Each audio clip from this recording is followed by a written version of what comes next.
एक बार जंगल के उत्तर के गांव में एक चील का मुखिया था। अपनी दादा दादी की संपत्ति के कारण वो गांव में सबसे छोटा है और सरपंच के रूप में कार्यरत है। उसके सरपंच बनने से पहले शहर हरा भरा था, लेकिन अब वो वीरान हो गया है।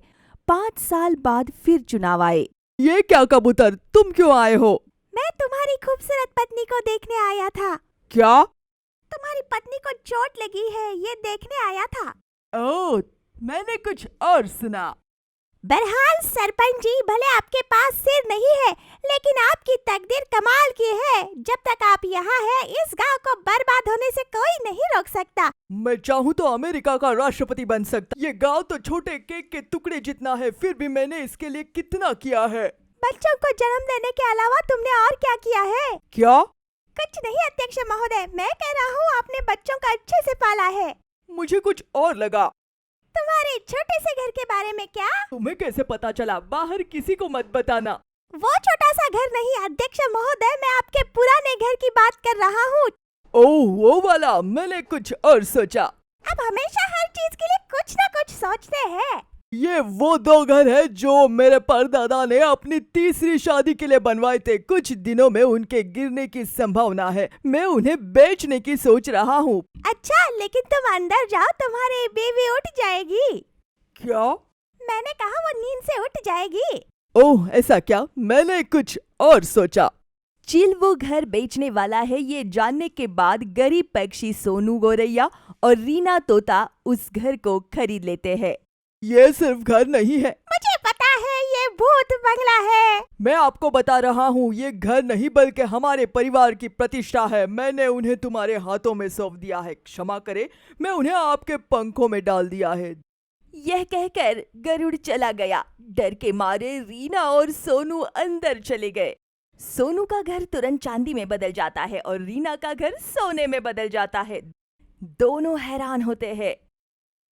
क्यों आश्चर्य हो रहा है? हम जादू के घर है। हमें बूढ़ा होता देख उस अध्यक्ष और गांव वालों ने हमारी बहुत उपेक्षा की। अंत में आप आ गए।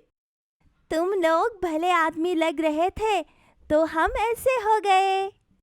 ये सरपंच पूरे गांव को बर्बाद कर रहा है। इस बार आप मुखिया बने और गांव को बदल दे। हम आपको वो पैसा देंगे जिसकी आपको जरूरत है।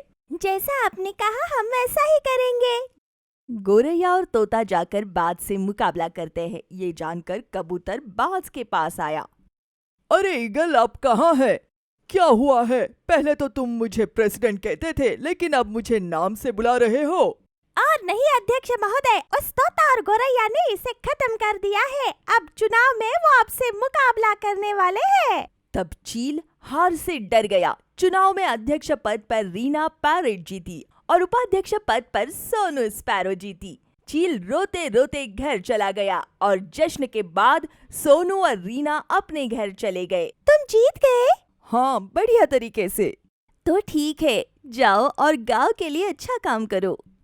हाँ जरूर, हमें 30 किलो सोना और 50 किलो चांदी दीजिए और हम एक स्कूल बनाएंगे। जादुई घर ने मांगने पर सोना चांदी दे दिया।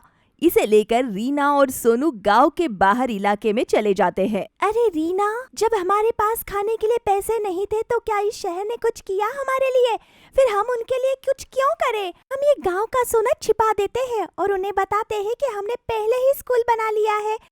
बिल्कुल सही, मैंने सोचा, चलो ऐसा ही करते हैं।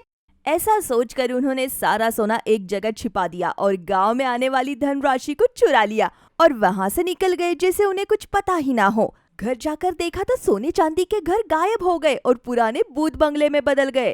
क्या आप हैरान हैं? हम पहले जादुई घर बने, आप यहाँ आए तब हमने आपकी ईमानदारी देखी। अब आपकी बदहाली देखकर हम पुराने घर हो गए। लालच दुख की ओर ले जाता है। जाओ और अपनी दुखी जीवन जियो। तोता शुरू में दुखी होता है, लेकिन फिर तोते को एक विचार आता है। भले ही ये जादुई घर चले गए हो, पर हमने सोना छुपाया है, चलो उसका आनंद उठाते हैं। ऐसा सोचकर वो उस स्थान पर निकल जाते हैं, लेकिन सोना ईंटों में बदल गया। हमारे कर्मों ने हमें बहुत बुरी तरह से मारा है। वो पछता रहे थे, लेकिन जब हाथों से पेड़ ही चला जाए तो पत्तों को पकड़ने से क्या फायदा? पैर गिर जाए तो गोलियां निगलने से क्या फायदा?